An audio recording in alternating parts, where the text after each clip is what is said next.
अब आते हैं मेरी कहानी पर। मैंने कहीं पढ़ा था कि हर चेहरे के भीतर न जाने कितने चेहरे छिपे होते हैं, और किसी फिल्मी हीरो की तरह हम सब की कहानी में एक चेहरे के लिए अलग अलग परसेप्शन होते हैं। मेरी जो कहानी है ये भी किसी फिल्म की तरह दो पार्ट में बटी है, एक इंटरवल से पहले, एक इंटरवल के बाद। इंटरवल के पहले हमारा हीरो है, और इंटरवल के बाद ये आप ही लोग डिसाइड करना। तो इस कहानी के हीरो है सुबोध भैया। सुबोध भैया कौन है? सुबोध भैया हैं हमारे कस्बे के हीरो। वो हमारे कस्बे के हाई स्कूल के प्रिंसिपल श्री RK यादव उनके सुपुत्र हैं। और पढ़ाई हो, खेल हो, एक्स्ट्रा करिकुलर हो, एकेडमिक्स हो, हर जगह भैया टॉपर। उस टाइम के लेजेंड्स बताते हैं कि क्लास 12th में ही उनके लिए 2 रिश्ते आए थे, वो मेरे अभी तक एक भी नहीं आया। तो आए भी क्यों ना, पहले भैया ने क्लास 10th में टॉप करा, क्लास 12th में टॉप मारा। हमारे कस्बे को पहले थे जो IIT गए, वहाँ भी उन्होंने 9.8 अलग फोड़ा।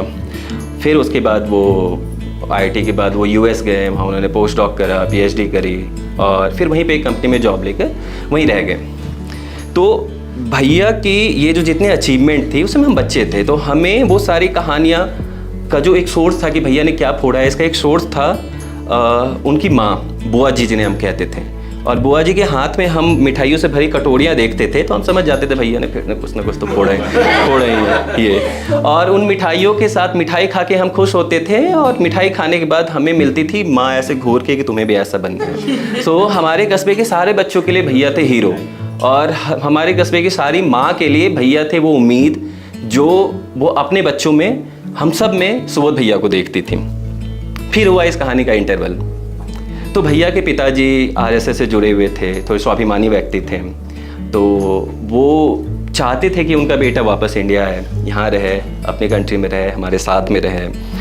एक बार भैया आए भी, ये बात उन्होंने अपने बेटे को कही, सुबोध भैया को। लेकिन सुबोध भैया का पूरा मन था कि वो वहीं पे रहें। तो ये छोटी सी बात रात में जो शुरू हुई है वो अगले दिन बढ़ते बढ़ते शाम तक एक बहस और फिर एक लड़ाई के रूप में बदल गई वहाँ।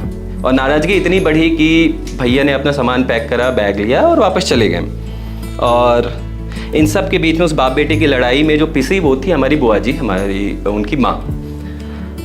और इसी बीच फिर मैं भी हॉस्टल चला गया, समय बीतता गया।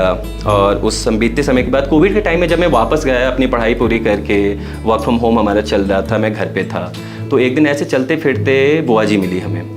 और बुआ जी ने मुझे देखा और मैंने कहा नमस्ते बुआ जी। उन्होंने कहा अरे आ गया तू, क्या कर रहा है आजकल, कहाँ रह रहा है? फिर उन्होंने बोला कि तू कल आना, मेरे घर पे आना।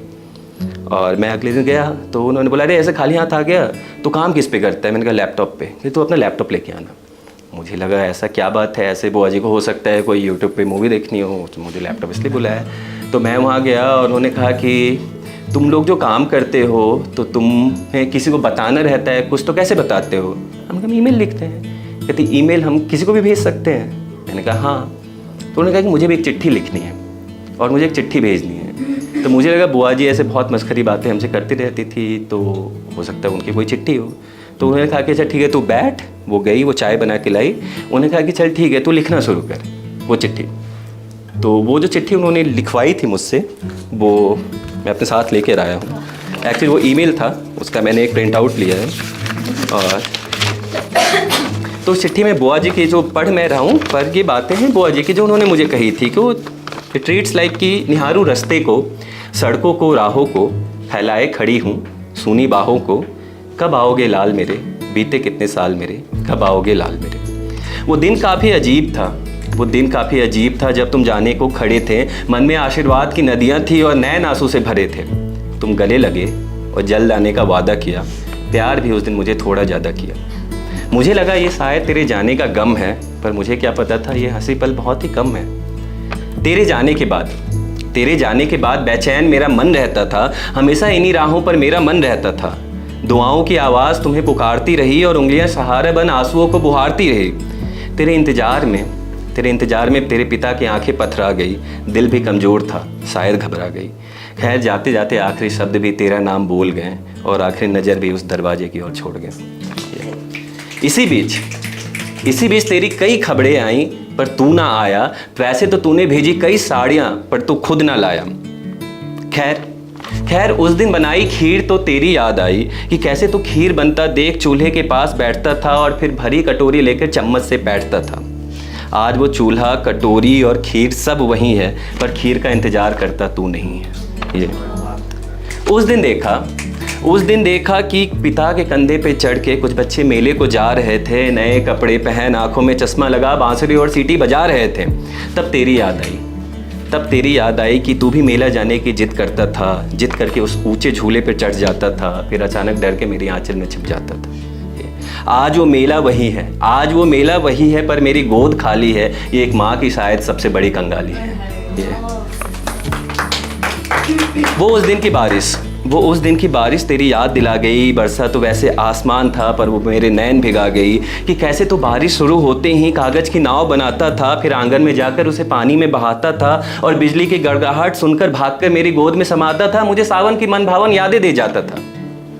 आज तेरे बिन बारिश की बूंदें और बिजली गिरती है सीने में बन भाल मेरे। इस सावन आजा लाल मेरे, बीते कितने साल मेरे, इस सावन।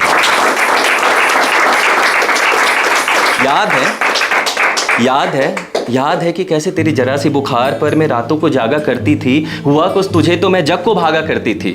भागती अब भी हूँ मन रास्ते से किसी को आता देख, मन में बुरे ख्याल आता देख, उम्मीद की डोर को दिल से दूर जाता देख। मेरी हर एक मिन्नत को तेरी तहे दिल से ना है। माना कि मेरी हर एक मिन्नत को तेरी तहे दिल से ना है, पर इन रास्तों का तो ख्याल रख जहाँ इंतजार करती तेरी माँ है। मैंने कांपते हाथों के साथ वो ईमेल लिखा, वो अजय की बातें सुनी, और पर मुझे सुबोध भैया का ईमेल आईडी मैंने लिंक्डइन पे ढूंढा, मुझे कहीं नहीं मिला वो। इसलिए आज जब मैं कहीं भी जाता हूँ, मैं सुबोध भैया की ये चिट्ठी अपने साथ रखता हूँ, और मैं उम्मीद करता हूँ कि भीड़ में किसी दिन शायद आप लोगों में से किसी सुबोध भैया का एड्रेस पता हो। आप बताना, हम सब मिलकर उन तक ये चिट्ठी पहुँचाएं।